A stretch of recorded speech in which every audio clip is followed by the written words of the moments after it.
Okay, so welcome back. This is part 2 to what happens when flies land on your food. Like I said, this is part 2 and I found another video and they're going to go into the subject and I'm just going to react to it. Hopefully they can give us some more explanation on how they feel about the subject. Let's get into it.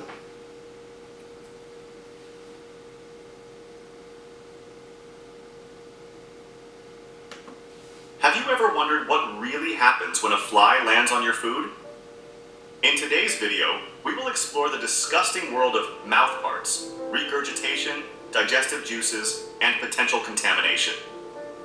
Trust me, you won't ever look at the common housefly the same way again. Before we get into the nitty-gritty, let's get to know our tiny and annoying airborne visitors a little better. Flies, those buzzing aerial acrobats, are far more than just annoying pests.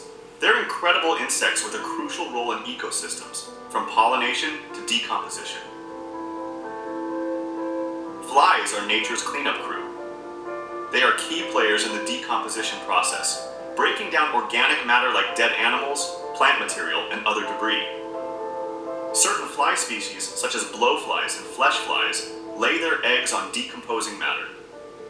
When the eggs hatch, the larvae, commonly known as maggots, consume the decaying material, accelerating its decomposition and recycling nutrients back into the ecosystem. While some flies feed on nectar and pollen like bees, others have more eclectic diets.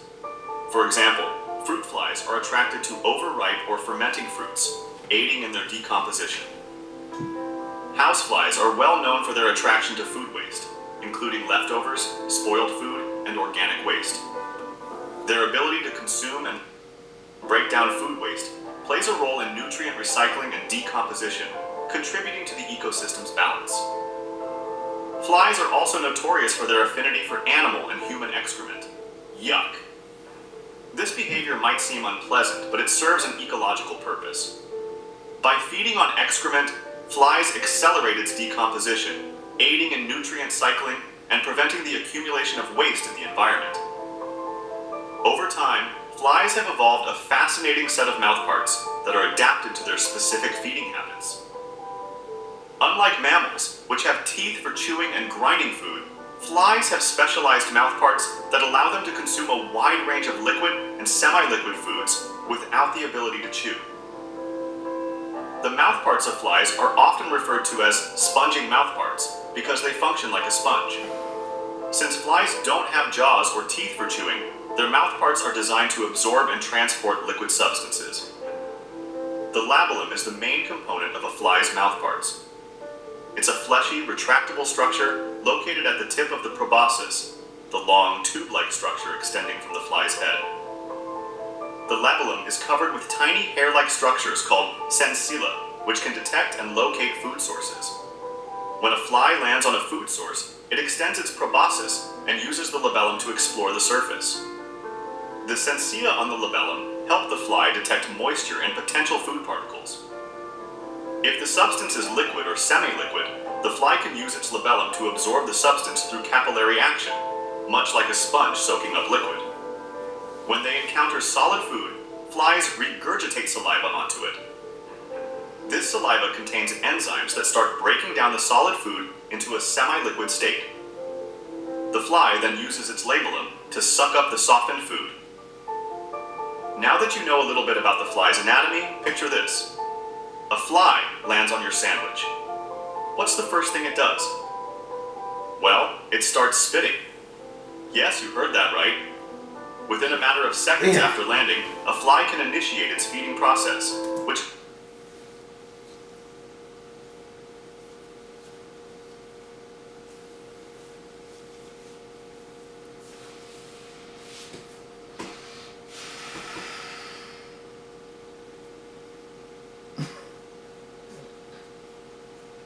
Man, I'm just sitting here thinking about all the times a fly comes and goes and lands on this, lands on that.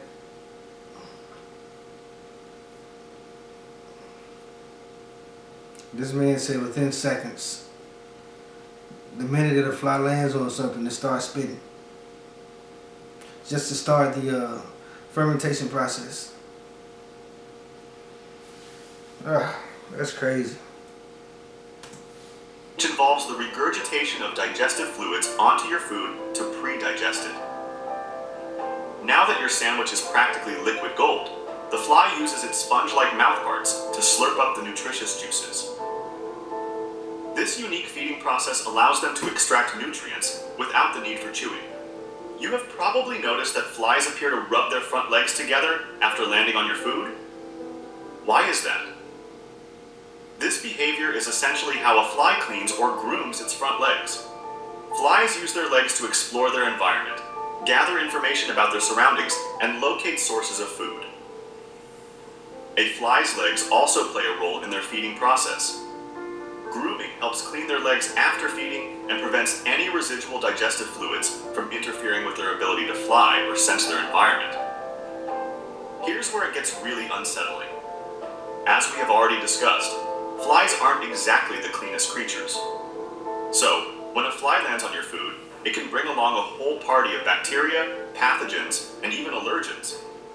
These microorganisms can include harmful bacteria like E. coli, Salmonella, and others which have the potential to make you sick.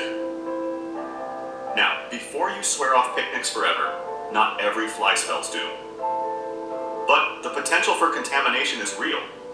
Ingesting these unwelcome hitchhikers can lead to stomach upset, food poisoning, or worse. Infants, the elderly, and those with weakened immune systems are particularly vulnerable. So it's not just about a ruined meal, it's about your health too. But fear not. There are ways to protect your food and your health. For starters, you should keep your outdoor eating areas clean and free of trash and use covers or mesh screens to keep those pesky flies away. You should swiftly tend to spills and crumbs, as even small remnants can beckon flies. Be sure to seal trash receptacles firmly and adhere to a routine of disposal to repel flies allured by the scent of waste. Trim surrounding foliage near open-air dining areas to create an inhospitable environment for fly habitation. Harness the power of natural repellents like citronella, eucalyptus, or mint essential oils to craft an atmosphere flies find off-putting. Additionally, exercise diligent pet waste cleanup. With these strategies at your disposal, you can fortify your defenses against the presence of flies, creating a more hygienic and enjoyable environment for dining and daily activities. So the next time a fly lands on your meal, remember the journey it's been on and the potential risks it might bring. If you liked this video, please hit the like button and consider subscribing to our channel. That's crazy. So I wonder, does it start doing it every time? Because it didn't quite answer that question. I wonder if it does it every time it lands on your food. But it had me chasing down every fly I see. That's crazy, man. Tell me what you guys think about this video. Are flies nasty to you? Can you tolerate them? Because I've been around the world and I've seen some places where they just tolerate them. I'm talking about the whole restaurant's just full of them. And oh my God. It just makes me think back now to when I go out to some of these restaurants around here now, how flies be everywhere. Anyway, tell me what you guys think in the comment below. Like, share, subscribe. See you guys later. Peace.